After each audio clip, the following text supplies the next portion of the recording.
Hello guys, welcome back to my YouTube channel. जी हाँ, आज मैं आ गई हूँ एक और पाकिस्तानी सीरियल का रिव्यू करने। रिव्यू नहीं, मैं आपको 5 रीजंस बताऊंगी that why you should watch this Pakistani drama. जो ड्रामा मैं आपको बताने वाली हूँ वो पाकिस्तानी सीरियल की one of the best drama में से एक है। सीरियसली ये एक मास्टरपीस है। आई थिंक अगर मुझे ऑस्कर देने का मौका मिलता तो मैं पक्का इस ड्रामे को ऑस्कर तो दिला ही देती।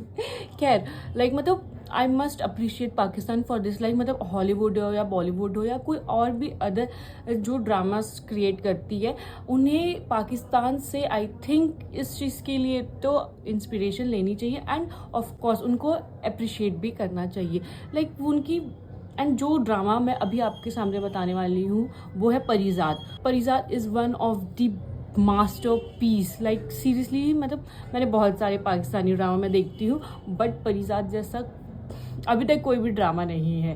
खैर, मैं आपको 5 रीजंस बताती हूँ कि why you should watch Parizaad. सबसे पहला reason, unique and powerful story. ये बाकी ड्रामाओं से बहुत ही ज़्यादा डिफरेंट है। जो भी पाकिस्तानी ड्रामा होते हैं उनसे काफ़ी ज़्यादा डिफरेंट है, क्योंकि इसमें सिर्फ आपको एंटरटेनमेंट नहीं बल्कि रियल लाइफ के बारे में बताया जाएगा। इस ड्रामे में आपको सिर्फ प्यार, मोहब्बत, शादी जो बाकी ड्रामों में मतलब मोस्टली कॉमन है वो नहीं दिखाया जाएगा। इसमें आपको एक पर्सन की जर्नी दिखाई जाती है। कैसे उसे बचपन से ही उसकी नेम पे, उसके लुक्स पे, उसकी अपीयरेंस पे, इनफैक्ट उसकी टैलेंट पे भी उसे जज किया जाता है जस्ट बिकॉज वो अच्छा नहीं दिखता है। इसमें उस आदमी की स्टोरी बताई गई है कि जो कैसे एक गरीब से सक्सेसफुल पर्सन बनता है। देखो ठीक है, सक्सेसफुल इंसान तो सभी बनते हैं, गरीब से तो नॉर्मली ये है मतलब ड्रामेज में तो बट इस ड्रामे में ये क्या है कि वो अपनी पर्सनालिटी बिल्कुल भी चेंज नहीं करता। जैसे वो पहले था वैसे ही रहता है। सेकेंड रीजन मैं आपको बता रही हूँ, स्ट्रॉन्ग कैरेक्टर्स। बाकी ड्रामेज में मैंने ये देखा है कि जो मेन लीडर्स उनकी ज़्यादा रोल रहती है, जो सपोर्टिंग एक्टर्स वगैरह रहते हैं उनकी ज़्यादा ही नहीं रहती। बट इस ड्रामे में ऐसा कुछ भी नहीं है। इनफैक्ट हर एक कैरेक्टर ने बहुत ही खूबसूरती तरीके से अपना रोल प्ले किया है। आई थिंक अगर वो कैरेक्टर ड्रामे में नहीं रहता तो कुछ ना कुछ मिसिंग रहता है ड्रामे में। इसीलिए ये मतलब हर एक सपोर्टिंग एक्टर ने बहुत ही अच्छा एक्टिंग किया है, बहुत ही ज़्यादा, एंड सबकी इम्पोर्टेंस भी है। आप देख लोगे परिजात की जो लवर्स रहती है मतलब हर स्टेज में, चाहे वो नाहिद हो, लुबना हो, एनी हो, एंड परिजात की फैमिली। परिजात की फैमिली जो रहती है उसे भी बहुत ज़्यादा, वो लोग भी बहुत ज़्यादा उसे डिग्रेड करते हैं क्योंकि उसके पास अच्छी लुक्स नहीं है, फाइनेंशियल स्टेटस उसका अच्छा नहीं, अच्छा पैसा नहीं कमा पा रहा है वो, एंड बट उसकी बहन उसको बहुत सपोर्ट करती है।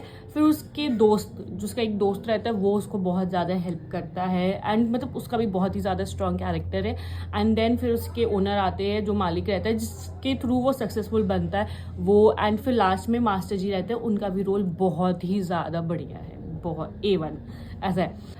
थर्ड है लाइफ लेसन। परिजात सिर्फ खाली एक एंटरटेनमेंट पर्पस का ड्रामा नहीं है, उसमें सीरियसली लाइफ लेसन हमें सिखाए गए। उसमें दिखाया गया कि कैसे एक सोसाइटी एक पर्सन को जज करती है उसके लुक्स, उसके अपीयरेंस पे, एज आई सेड। एंड मतलब अगर आपके पास पैसा नहीं है तो आपको सोसाइटी अच्छे से ट्रीट नहीं करती है। इफ़ आपके पास पैसा है तो देन ठीक है, आप बहुत अच्छे होइए, एंड इफ़ आपके पास पैसा नहीं है तो आपकी जो टैलेंट रहती है वो भी सोसाइटी के लिए वेस्ट ही लगती है कि क्यों ही करना है। हम कैसे लुक्स के ऊपर किसी को भी जज कर सकते, क्या ये सही है? एक इंसिडेंट दिखाया गया है कि परिजात को पियानो का बहुत शौक है, तो जब वो गरीब रहता है तब वो रेगुलरली जाता है वो शॉप में जहाँ से उसे पियानो मिल सके, बट वो ऑब्वियसली वो अफोर्ड नहीं कर पाता है। पर जब वो सक्सेसफुल बन जाता है तब वो जाता है, वो पियानो खरीद भी लेता है, उसके पास बहुत सारे पियानोज भी रहते हैं, उस 2-3 उसके पास अच्छे अच्छे मॉडल्स के रहते हैं, बट फिर भी वो नहीं उसको प्ले करता है। मतलब वही है ना कि जब हमारे पास कुछ सामान नहीं रहती है, कुछ भी जब हमारे पास नहीं रहती तब उसकी कीमत पता चलती है, एंड जब वो हमें मिल जाती तो उसकी वैल्यू हमें वर्थलेस लगती है। Fourth reason, society issue. इसमें जो डायरेक्टर है उन्होंने जो मेन प्रॉब्लम्स है अभी जो चल रही सोसाइटी इशू, तो उसके बारे में भी उन्होंने बहुत ही अच्छे तरीके से बताया। इसमें एक कैरेक्टर है बबली जो कि सेक्सुअली स्ट्रेट नहीं रहती है। उसे अपने घर छोड़ना पड़ता है क्योंकि सोसाइटी ऑब्वियसली एक्सेप्ट नहीं करी है, उसकी मम्मी पापा को भी उससे निकालना पड़ता है। फिर आफ्टर सो मैनी ईयर्स वो लोग कहीं मिलते हैं तो फिर उसकी फैमिली उसको एक्सेप्ट कर लेती है। मतलब एक सोसाइटी के डर से वो भाग भी गई थी एंड उसके पेरेंट्स उसको जाने भी दिया। बट वही है ना कि मतलब खाली एक सोसाइटी के डर के कारण ही वो लोग इतने सालों तक दूर रहे थे। फिर एक और कैरेक्टर है, एक और इशू को रेस किया गया है। कैरेक्टर है लुबना, जो कि परिजात की कॉलेज की फ्रेंड थी।